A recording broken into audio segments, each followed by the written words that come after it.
자, 제2장 거래사례 비교법 들어가도록 하겠습니다. 자, 우리가 이미 앞에서 공시지가 기준법을 공부했기 때문에 공시지가 기준법에서는요, 표준지의 가격을 기준으로 해서 여러 가지 비교 보정을 통해서 대상 토지의 가치를 구했잖아요. 자, 맨 앞자리에 표준지 공시지가 대신에 거래사례의 거래 가격이 오게 되면은 바로 그것이 거래사례 비교법이 됩니다. 자, 그래서 공시지가 기준법과 거래사례 비교법은 굉장히 유사한 논리예요. 약 90%의 논리가 일치합니다. 그런데 차이가 나는 부분이 있는데 그 차이가 나는 부분 위주로 설명을 드릴게요.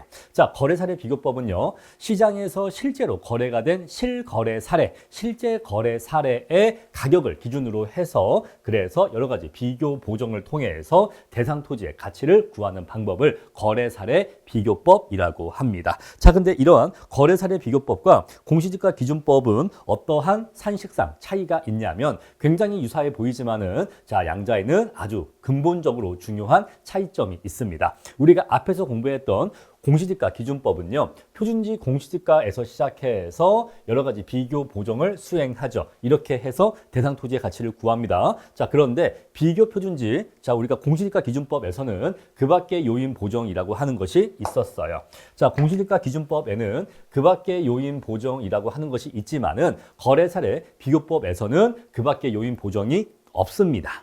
왜 없냐면 우리가 앞에서 그 밖의 요인 보정을 왜 한다고 했죠? 공시지가가 시세보다 낮게 공시되었기 때문에 그 시세 수준에 맞춰주기 위해서 상향시켜준다라고 했죠. 그래서 그 밖의 요인 보정이 필요하다고 했습니다. 자, 그런데 거래 사례의 실거래 가격은요, 이미 시세가 반영되어 있어요. 이미 시세 수준으로 거래가 되어 있기 때문에 자, 그 밖의 요인 보정을 통해서 시세 수준으로 맞춰줘서 이렇게 가격 업을 시켜줄 필요가 없는 거죠. 그래서 거래사례 비교법은 그 밖의 요인 보정이 없습니다. 양자의 가장 중요한 차이점 첫 번째 아셨죠? 자, 다음에 두 번째 봤더니 거래사례 비교법은요, 시지계는 똑같아.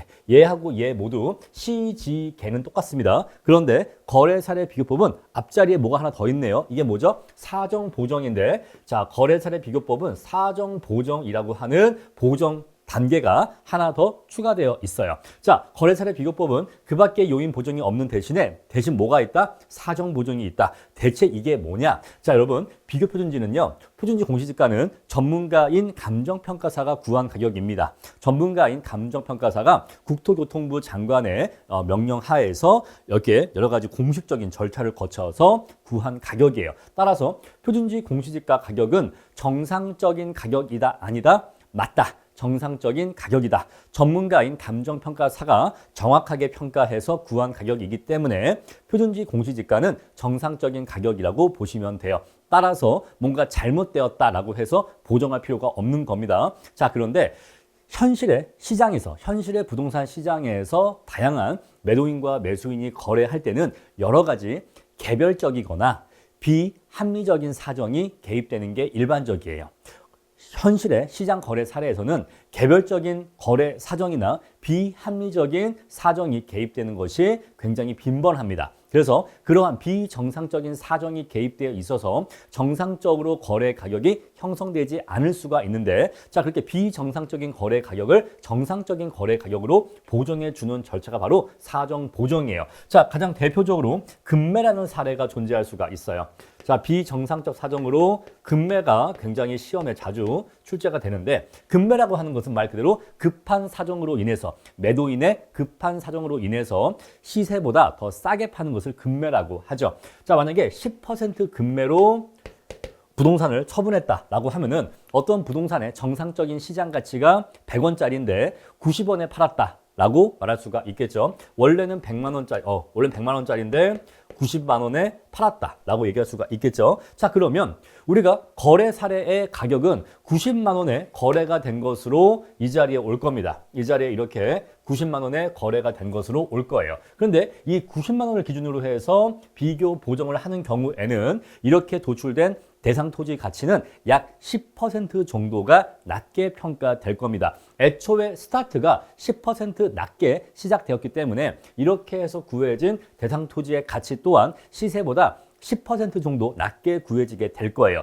자, 이렇게 평가하면 안 되겠죠. 그래서 이 비정상적인 가격, 자, 정상적인 가격은 100만 원입니다. 그런데 비정상 거래 가격이 지금 90만 원인 거잖아요. 그래서 이 비정상 거래 가격을 정상적인 거래 가격으로 보정해주기 위해서 사정 보정을 하는 거예요. 그럼 어떻게 하면 되느냐? 자, 이 자리에 이렇게 90분의 100이 오게 되면은 90, 90 약분되면서 100만 원이라는 가격이 남게 되겠죠. 이런 식으로 사정 보정을 하는 겁니다. 저 자리에 90분의 100, 뭐 1점 얼마가 오겠죠. 저런 식으로 90분의 100을 넣어줌으로써 사정 보정을 하는 거예요.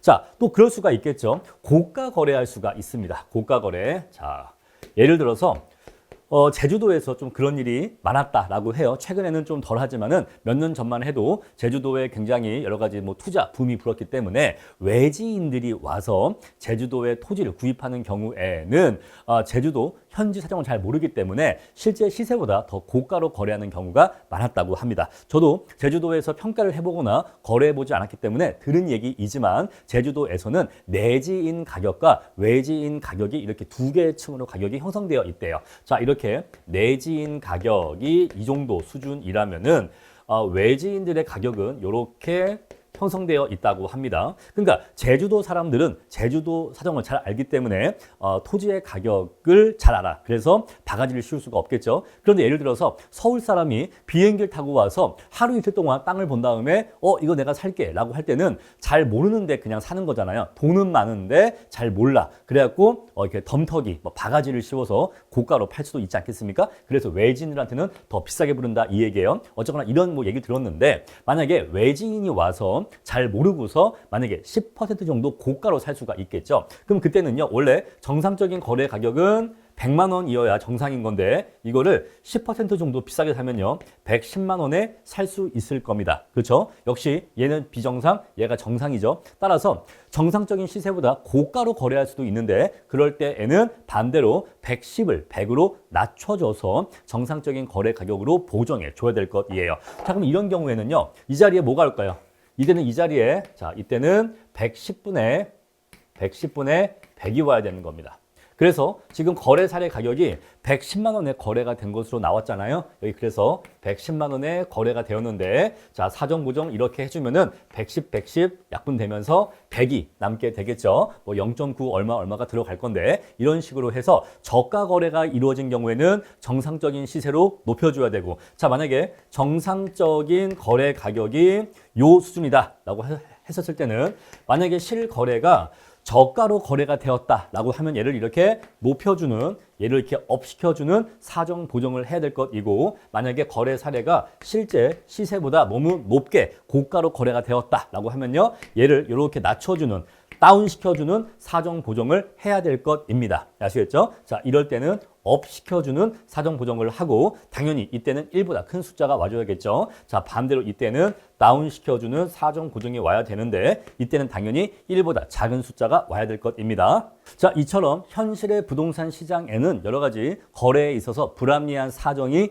개입될 수 있기 때문에 이 거래 사례의 가격 자체가 전문가가 구한 가격이 아니기 때문에 이 거래 사례 가격 자체가 비정상적일 수가 있어요. 자, 만약에 얘가 비정상적인 사정이 개입되어 있다면 사정 보정을 통해서 보정을 해줘야 된다라는 것이에요. 자, 이렇게 해서 이제 이렇게 하면 이제 정상적인 거래 가격이 되겠죠. 그럼 이제 정상적인 거래 가격을 비교 보정해주면은 대상 토지의 가치를 구할 수가 있는 겁니다. 다만 아까 말씀드린 것처럼 거래 사례의 가격은 시세 수준이 반영되어 있기 때문에, 자, 여기 사정 보정까지 해서 정상적인 시세 수준이 반영되어 있기 때문에 그밖에 요인 보정은 필요가 없는 거예요. 따라서 자, 서로가 하나가 있고 없고 한데 공시지가 기준법은 공시지가 자체가 시세보다 낮게 공시되어 있기 때문에, 자, 요 가격 자체는 무조건 정상적이야.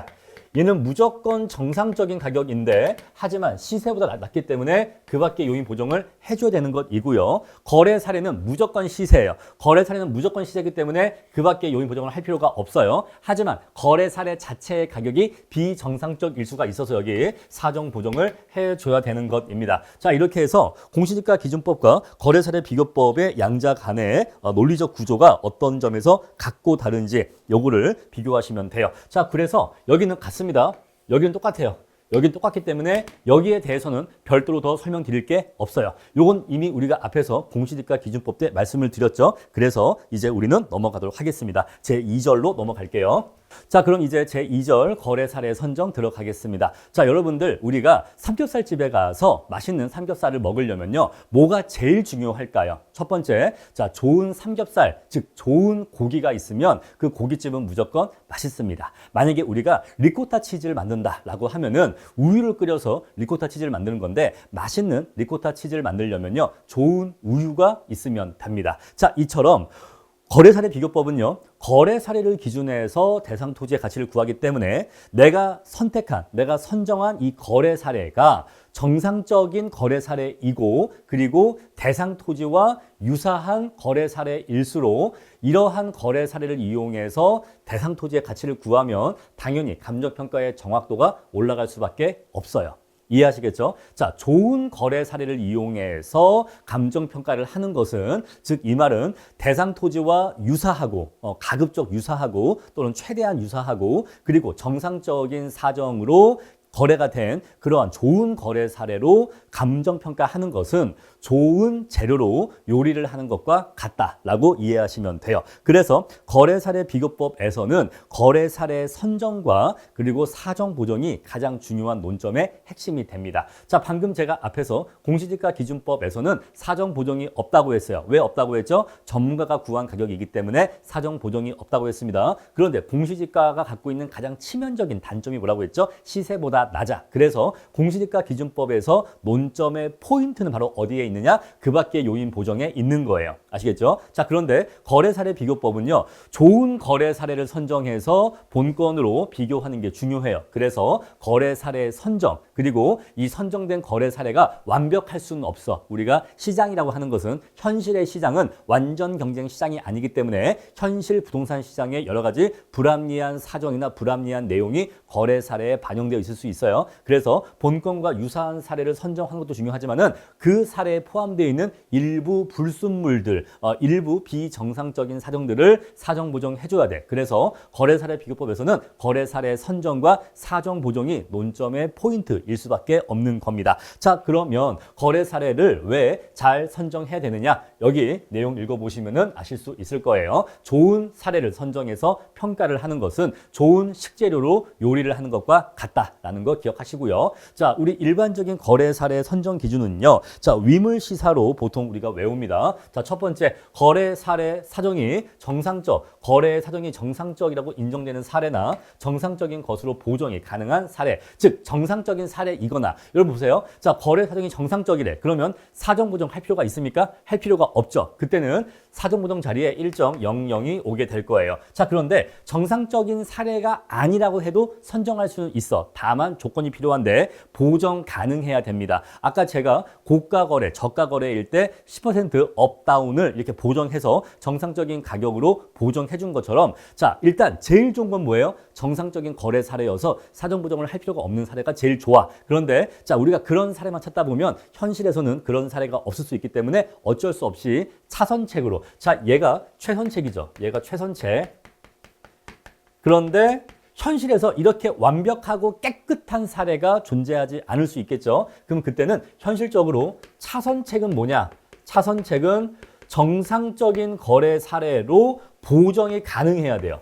보정이 가능해서 당장은 실거래가가 정상적이지 않지만 정상적인 가격으로 보정할 수 있다면 어차피 그 결과 정상적인 가격이 되니까 쓸 수 있는 거죠. 아시겠죠? 자, 최선책과 차선책 이러한 관계로 이해하시면 돼요. 다음에 두 번째, 기준 시점으로 시점 수정이 가능한 사례여야 됩니다. 이 말은 너무 오래전에 거래가 된 사례이면 안 되겠죠.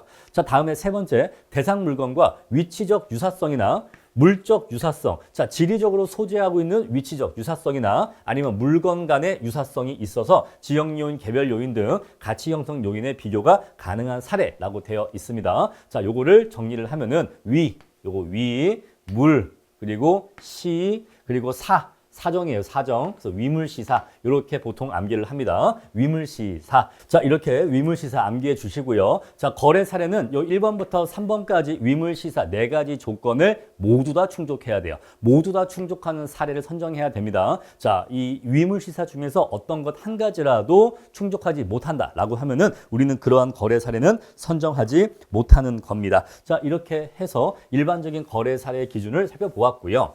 자, 요거는요, 감정평가 실무 기준에 있는 내용입니다. 자, 넘겨보시면요, 쭉쭉 읽어보시고요. 자, 넘겨보시고, 토지의 거래 사례 선정 기준 나와 있는데, 자, 토지를 거래 사례 비교법을 평가할 때, 거래 사례는 어떠한 요건을 충족해야 되느냐라고 감정평가 실무 기준에 또 나와 있는 내용을 볼게요. 여기 보시면요, 첫 번째, 부동산 거래 신고에 관한 법률에 따라서 신고된 실제 거래 가격일 것. 자, 신고된 실제 거래 가격일 것. 그러니까 실제로 거래가 된 사례일 것. 우리가 거래라고 하는 것이요. 너 팔래? 내가 살까? 이렇게 얘기가 오가다가 또는 계약이 진행되다가 계약이 완료까지 가지 못하고 중간에 계약이 무마되는 경우가 있잖아요. 계약이 깨지는 경우가 있잖아요. 그런 것들은 거래 사례가 아니다 이 얘기예요. 내가 이 집을 5억에 팔려고 했어.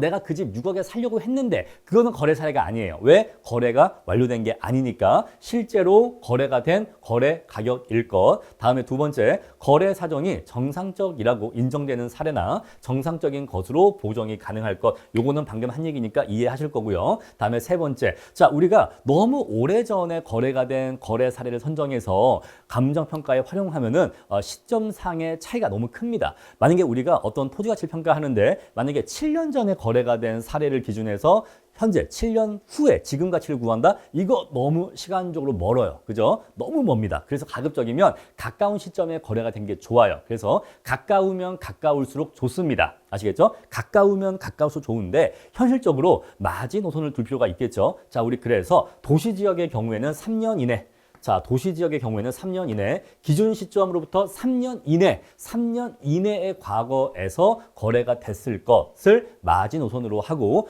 자, 도시지역이 아닌 그 외의 지역에서는, 그러니까 쉽게 얘기하면 이제 시골이죠. 지방이죠. 거기는 5년 이내에 거래가 될 것을 시간적 한계로 해요. 아시겠죠? 이게 원칙적으로 3년 이내 그리고 5년 이내가 시간적 한계인데 다만 특별한 사유가 있는 경우에는 그 기간을 초과할 수 있는데 현업에서는 일반적으로 이 기간을 초과하는 경우는 없다라고 보시면 돼요. 아시겠죠? 자, 3년 이내면 3년 이내 시점에 당연히 충분한 사례 구할 수 있고 도시지역이 아닌 경우에는 5년 이내의 시간적 범위면 당연히 구할 수가 있습니다. 그리고 여기서 아무리 5년 이내라고 했어도 현실의 감정평가에서는 5년 전 사례를 선정한다? 이거 굉장히 조금 뭐랄까 부정확하기 쉬운 평가가 되는 겁니다. 그래서 현실에서는 보통은 1, 2년 내에 거래 사례를 대부분 선정해요. 사실 2년도 좀 멀고 거의 1년 정도 범위 이내에서 사례를 선정하는 게 일반적이다라고 보시면 되겠어요. 자, 어쨌거나 우리 감정평가 실무 기준에서는 기준 시점으로부터 도시지역 3년 이내,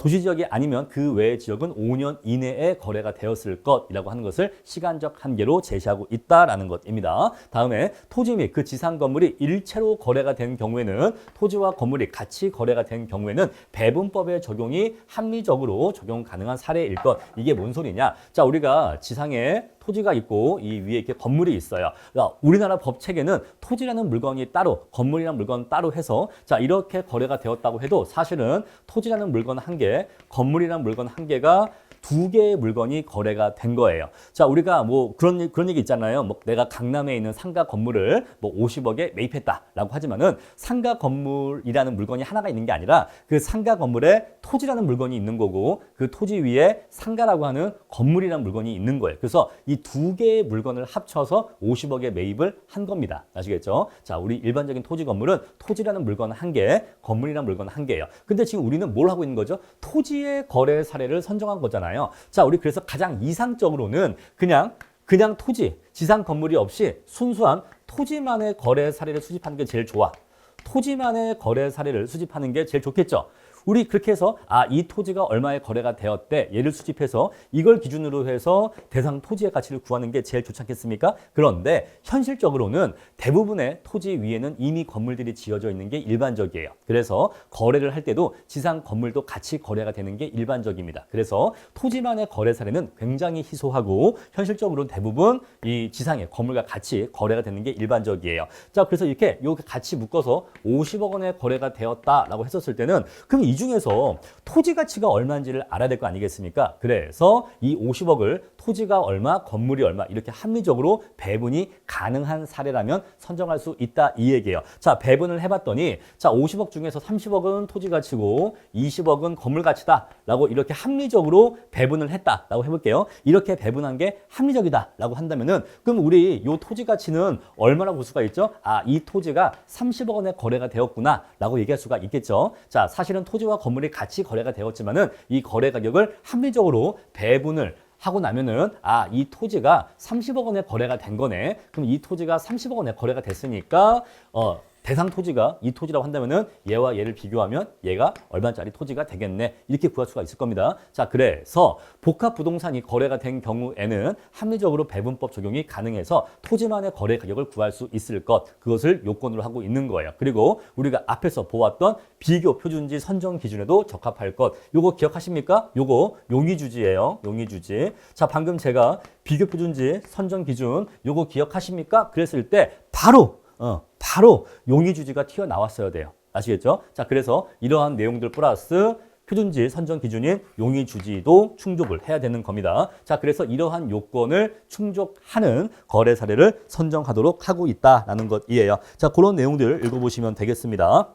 자, 다음 제3절 사정 보정 들어가도록 하겠습니다. 자, 만약에 선택한 거래 사례에 비정상적 사정이 개입되어 있는 경우에는 사정 보정을 해서 정상적인 거래 가격으로 보정을 해 주셔야 돼요. 자, 그랬을 때 사정 보정률이라는 게 있고 사정 보정치라는 것이 있는데 자, 각자 공식을 좀 암기를 해 주셔야 됩니다. 자, 우리는 시장 가치를 구하기 때문에 시장 가치가 정상적인 가격이라고 보시면 돼요. 자, 근데 매매 가격은 비정상적 사정이 개입된 매매 가격이겠죠. 자, 만약에 우리가 시장 가치가 100인데 고가로 거래될 수가 있고 저가로 거래가 된 사례가 있을 수가 있겠죠. 자, 만약에 우리가 저가로 거래가 되었다라고 해보겠습니다. 저가로 거래가 된 경우에는 이 매매 가격 자리에 90이 이렇게 들어갈 수가 있을 거예요. 자, 그러면 분자가 마이너스 10이 되기 때문에 사정 보정률은 마이너스 10%가 될 겁니다. 바로 이게 사정 보정률이겠죠. 즉 10% 저가로 거래되었다라는 것을 의미해요. 요 앞에 마이너스는 저가로 거래되었다라는 걸 의미하고 그 정도가 10% 저가라는 걸 의미합니다. 자, 그럼 이제 이걸 이용해서 사정 보정치를 구할 건데 자, 사정 보정치라고 하는 것은요. 거래 사례의 가격이 있죠. 거래 사례의 가격이 있는데 요거에서 시작해서 곱하기 사정 보정을 하는데 바로 여기에 들어가는 수치를 사정 보정치라고 하는 겁니다. 아시겠죠? 그런 다음에 이 이후에 이제 뭐 시, 지, 개가 이렇게 이어지게 되는 거죠. 근데 우린 지금 여기는 얘기하고 있지 않고 우린 지금 여기를 얘기하고 있는 거예요. 자, 내가 선택한 거래 사례가 10% 저가로 거래가 된 거래 사례이다라고 하면은 이 자리에 얼마가 들어가느냐를 구할 건데 자, 여기 보시면요. 자, 사정보정치는 100%가 분자 분모에 있고 여기에 사정보정률이 들어가게 됩니다. 자, 아까 우리가 구했던 사정보정률이 마이너스 10%이기 때문에 여기에 빼기 10%가 들어가게 되는 거예요. 그러면은 90%분의 100%가 되는 거겠죠. 그래서 이 자리에 90분의 100이 들어가게 됩니다. 자, 그래서 지금 우리 거래 가격이 90이었잖아요. 그래서 이렇게 90 들어가고 90분의 100 들어가면은 이렇게 보정되어서 100만 남게 돼요. 그럼 이제 이후에는 100을 기준으로 해서 CG개가 곱해지게 되는 겁니다. 어떻게 구하는지 원리 아셨겠죠? 다음에 두 번째 봅시다. 자, 10% 고가 거래가 됐다라고 할게요. 자, 10% 고가 거래가 된 경우에는요. 이 자리에 110만 원이 이렇게 들어가게 되겠죠. 그럼 얘가 이제 플러스 10%가 나오게 되는데 자, 플러스는요. 고가 거래 되었다는 걸 의미하고 그 정도가 10%라는 걸 의미해요. 그럼 여기에 이제 플러스 10이 들어가니까 분모가 110이 되고 분자가 100이 되겠죠. 그러면 이 자리에 자, 110만 원의 고가로 거래가 되었는데 사정 보정을 해줘야 되니까 110분의 100이 이렇게 들어가게 됩니다. 그럼 이제 곱해지니까 역시 100만 남게 돼요. 자, 이렇게 해서 몇 퍼센트나 저가로 거래되었냐, 몇 퍼센트나 고가로 거래되었냐, 그거에 따라서 사정 보정률과 사정 보정치를 어떻게 구하는지 공식으로 말씀드린 겁니다. 자, 밑에 있는 유의사항 내용 읽어보시고요. 자, 다음으로 다양한 사정 보정의 유형에 대해서 알아보도록 하겠습니다. 자, 앞에서 살펴본 것은 저가 거래, 고가 거래에 대해서 알아본 것이고, 자, 실제로는 굉장히 다양한 유형의 사정 보정 보정이 있는데 자, 대표적으로 철거비 보정이 있습니다. 정말로 시험에 많이 나오고요. 다음에 3번 금융 조건의 보정도 정말로 시험에 많이 나와요. 자, 어려운 거는 3번이 어렵습니다. 금융 조건의 보정이 어려운데 그건 조금 이따가 보기로 하고 일단 철거비부터 보도록 할게요. 자, 철거비 보정에 대해서 좀 설명을 드리기 위해서 간단한 사례를 하나 말씀드릴게요. 자, 우리가 당근마켓이라는 곳을 통해서 중고 거래를 한다라고 한번 해보겠습니다. 자, 내가 어떠한 의자를 판매할 건데 중고로 의자를 판매할 건데 다리 하나가 망가져 있다라고 하겠습니다. 요 다리 하나에 대한 수리비가 1만 원이라고 할게요. 요거 수리비가 1만 원이라고 합니다. 자, 이 망가진 의자인데 이거를 자, 두 가지 형태로 거래를 할 수 있다고 할게요. 자, 수리비를 누가 부담하느냐? 에 대해서 자, 먼저 수리비를 매도인이 부담해서 거래할 수가 있고 자, 수리비를 매수인이 부담하는 조건으로 거래할 수가 있겠죠. 자, 1번 경우라고 하면요. 매도인이 내가 수리비 10,000원 들여서 수리를 한 상태로 판매할게 라고 하는 거고요. 두 번째는요. 그냥 망가진 채로 팔게. 대신 싸게 팔겠죠. 자, 망가진 채로 팔게. 네가 산 다음에 수리비 10,000원을 지출해서 멀쩡한 의자를 만들어 라고 할게요. 자, 우리 그랬을 때 매도인이 수리를 하는 조건으로 수리를 해서 판매한다고 하면은 5만 원에 판매를 한다라고 하겠습니다. 자, 5만 원에 판매를 한대요. 자, 그럼 이 말은요. 매도인이 10,000원에 수리비를 들여서 5만 원에 판다 이 얘기죠. 근데 만약에 동일한 의자를 매수인이 수리하는 조건이라면 그냥 내가 수리비만큼을 싸게 팔 테니까 네가 4만 원에 산 다음에 그런 다음에 네가 1만 원의 수리비를 지출해서 그렇게 해서 멀쩡한 의자로 만들었어. 자, 5만 원에 거래를 하면요. 수리가 된 의자를 내가 5만 원에 사는 거고요. 만약에 4만 원에 거래하는 경우에는요. 거래 가격은 4만 원이지만 얘는 망가진 의자이기 때문에 내가 산 다음에 10,000원에 수리비를 지출해야지만 멀쩡한 의자가 되겠죠. 그래서 결국 매수인의 입장에서는요. 멀쩡한 의자를 사는데 5만 원이 지출된다는 건 똑같아요. 요 원리를 이해하셔야 됩니다. 자, 수리비를 매도인이 수리를 해서 팔든 아니면 망가진 채로 판 다음에 매수인이 수리를 하든 어쨌거나 매수인의 입장에서는 멀쩡한 의자를 사는데 매입하는데 5만 원이 들어갔다는 건 똑같다 이 얘기예요. 아시겠죠? 수리가 된 채로 사면은 5만 원이고 수리가 안 된 채로 사면은 거래는 4만 원에 거래를 하지만 거래 이후에 10,000원의 수리비가 들어가기 때문에 결국 5만 원이 지출되는 건 똑같아요. 자, 그리고 매도인의 입장에서도요. 어쨌거나 내가 이 의자를 4만 원에 판매한다는 건 똑같습니다. 왜 그러냐면은 첫 번째, 수리비를 매도인이 부담하잖아요. 그러면은 형식적으로 거래는 5만 원에 거래가 되긴 하지만 내가 10,000원의 수리비를 들여서 5만 원에 파는 거기 때문에 실제로 매도인의 입장에서는요. 4만 원에 파는 셈이 되는 거예요. 이해하시겠죠? 자, 두 번째 경우에는요. 그냥 망가진 채로 4만 원에 파는 것이기 때문에 역시 이 두 번째 경우에도 매도인의 입장에서는 4만 원에 파는 셈이 되는 겁니다. 그래서 어쨌거나 매도인의 입장에서는 이 의자를 4만 원에 판다는 건 변함이 없고 매수인의 입장에서는 다리가 멀쩡한 정상적인 의자를 사는 데는 돈이 5만 원이 들어간다라고 하는 건 똑같아요. 아시겠죠? 자, 그래서 형식적으로 거래 가격이 얼마로서 결정되느냐라고 하는 건 차이가 있겠죠. 1번의 경우에는 거래 가격이 5만 원으로 결정될 것이고 이번의 경우에는 4만 원에 거래되는 것으로 거래 가격은 다르게 형식적으로 다르게 결정되겠지만은 실질적으로는 사실은 똑같다라는 것이에요. 자, 그럼 이제 우리가 철거비 얘기를 할게요. 자, 어떤 토지가 있는데 이 토지 위에 굉장히 오래된 오래된 건물이 있다라고 합시다. 자, 그러면 이 토지를 매입하려고 하는 사람은요. 이 낡은 건물을 내가 매입해서 계속 써야지 이 생각일까요? 아니면은 내가 이걸 매입한 다음에 지상 건물을 부셔버리고 철거하고 새롭게 멋진 건물을 지어야지 이 생각일까요? 당연히 후자의 생각일 겁니다. 자, 그러면요. 이 지상 건물은 철거를 해야 되는 건물인데 자, 이 철거비가 1천만 원이라고 할게요. 자, 이 철거비는요. 1천만 원은 예상치라고 하겠습니다. 자, 예상치.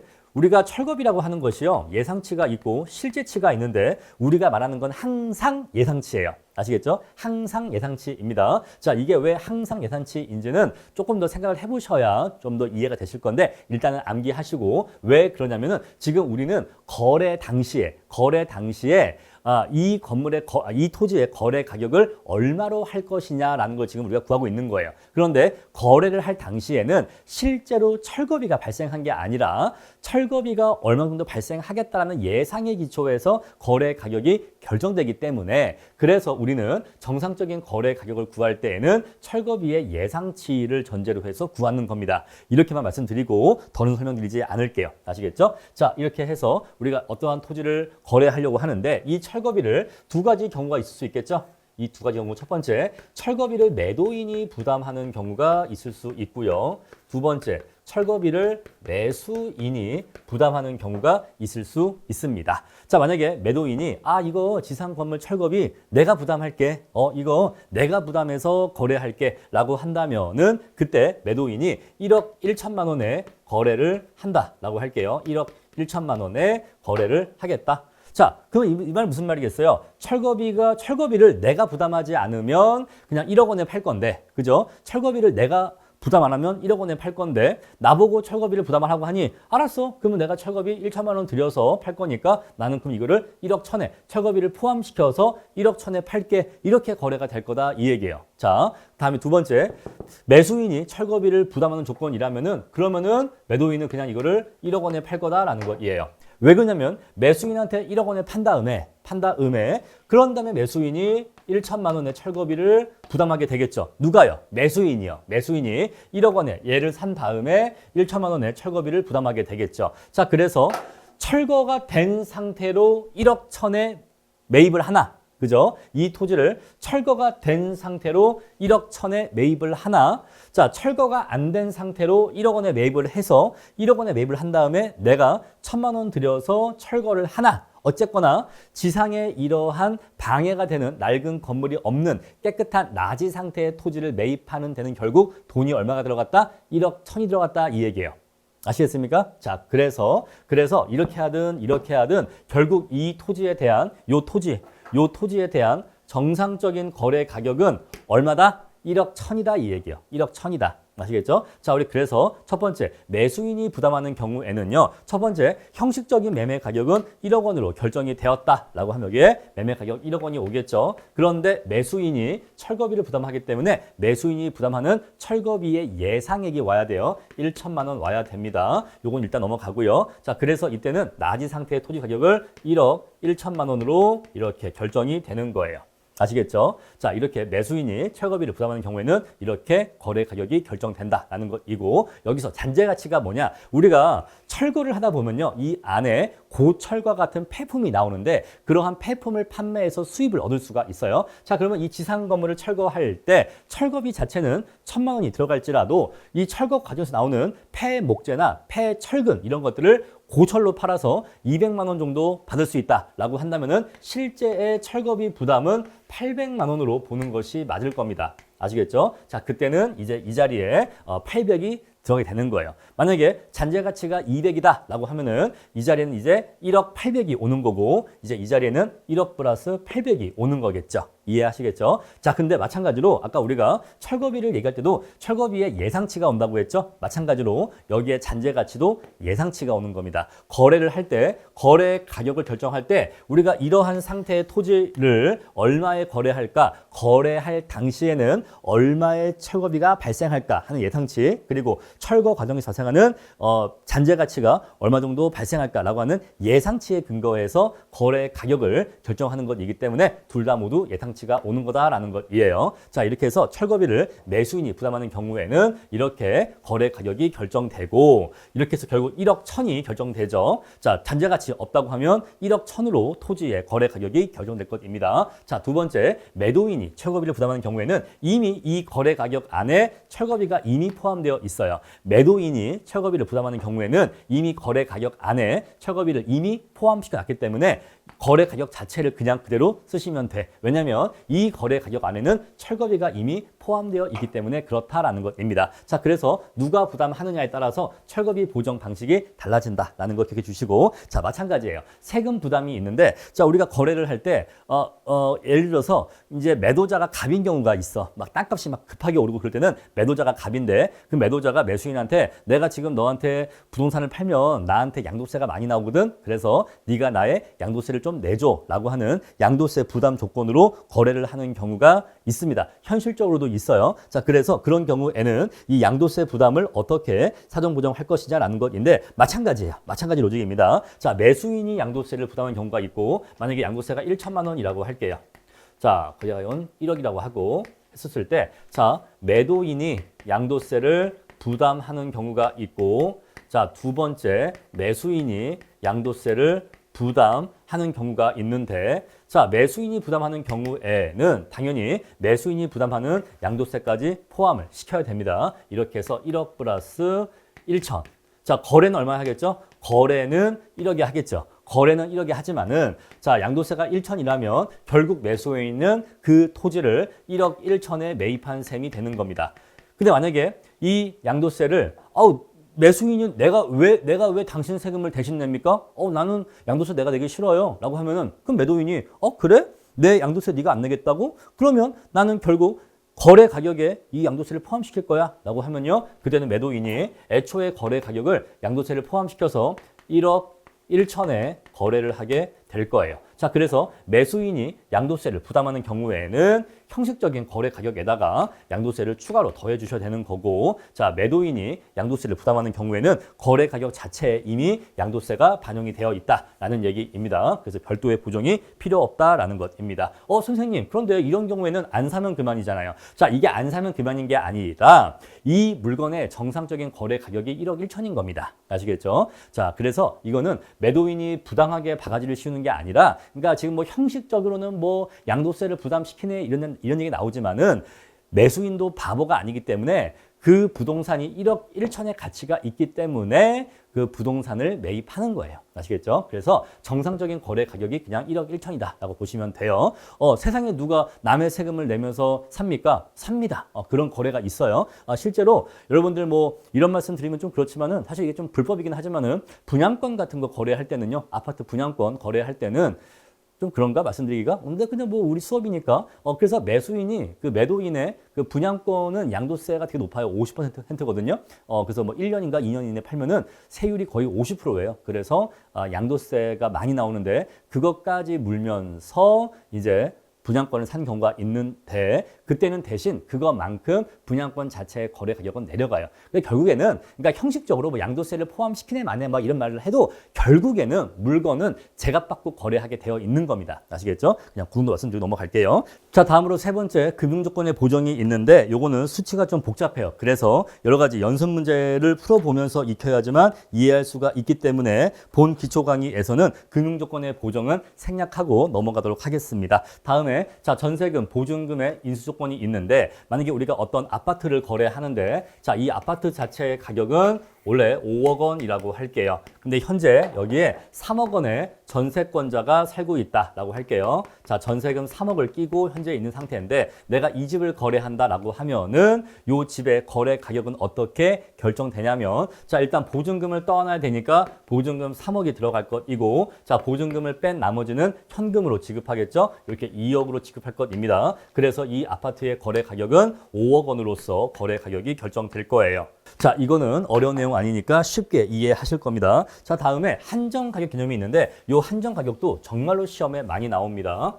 자, 한정 가격 보겠습니다. 자, 한정 가격이라고 하는 것은요, 웃돈을 주고 토지를 매입한 것을 한정 가격이라고 해요. 이게 뭔 소리냐면 이렇게 말씀드려 볼게요. 자, 도로가 이렇게 있는데 자, 두 필지의 토지가 이렇게 있다고 할게요. 자, 이게 A 토지고 이게 B 토지다라고 하겠습니다. 자, 도로가 이렇게 있는데 A 토지는 도로에는 잘 접하고 있는데 면적이 작죠. 근데 B 토지는 자, 형상이 안 좋아요. A 토지 때문에 도로에 요거밖에 접하고 있지를 못합니다. 그래서 만약에 B 토지가 A 토지를 매입하거나 또는 A 토지가 B 토지를 매입하면은 결국 A 토지와 B 토지가 합쳐져서 하나의 토지로 합병되는 경우에는 면적과 형상이 굉장히 좋아지기 때문에 토지 가치가 증가하게 될 거예요. 우리 그것을 합병 증가라고 합니다. 자, 그래서 요 둘이 합치는 경우에는 이렇게 아주 반듯한 C라고 하는 토지가 나오게 될 건데, 자, 각각의 토지 가치일 때보다 이 둘이 합쳤을 때 토지 가치가 더 높게 나올 겁니다. 만약에 얘 토지 가치를 300이라고 할게요. 300. 그리고 현재 이 상태에서 얘 토지 가치를 50이라고 하고 현재 이 상태에서 토지 가치를 얘를 150이라고 하겠습니다. 자, 그러면 어때요? 현재 이 상태에서는 A 토지와 B 토지의 가치를 합쳐도 200밖에 안 해. 그죠? 그런데 이 둘이 합치면 토지 가치가 총 300이 돼. 그러면 토지 가치가 총 얼마가 증가했죠? 100만큼이 증가하는데 바로 이 100만큼의 토지 가치 증가분을 뭐라고 한다? 합병 증가라 한다 이 얘기예요. 합병 증가 또는요 합필 가치라고 해요. 합필 가치. 자, 요거는 합병 증가와 같은 말이에요. 합병 증가와 같은 말, 합병 증가 또는 합필 가치. 현재 여기서는 100만 원이라는 것을 알 수가 있겠죠. 자, 그랬을 때 B 토지가 A 토지를 매입할 수도 있고 A 토지가 B 토지를 매입할 수도 있는데 우리는 둘 중에서 상관없지만 B 토지가 A 토지를 매입한다라고 해보겠습니다. 그럼 이제 B 토지 주인이 A 토지를 매입하려고 하면은 자, A 토지한테 야, 너 네 토지 나한테 팔래? 라고 하겠죠. 그랬을 때 A 토지가 순순히 50에 팔까요? 50에 안 팝니다. 왜 안 파냐면 B가 내 토지를 매입하면은 합필 가치가 합병 증가가 100만큼이 발생할 걸 알거든요. 그래서 야, 너 내 토지 사면은 합병 증가가 100만큼 발생하는데 그럼 나한테는 아무 이익도 없는데 나한테도 여기 이거 네가 얻는 이익의 일부를 줘야지. 그만큼 나한테 웃돈을 줘야지. 물론 네가 없이 그냥 내 토지만 객관적으로 놓고 본다면 내 토지는 50달이지만은 네가 다른 사람도 아니고 네가 내 토지를 살 때에는 100만큼의 합병 증가가 발생하니까 이 합병 증가의 일부를 나한테 줘. 바로 이게 한정 가격의 성립 원리예요.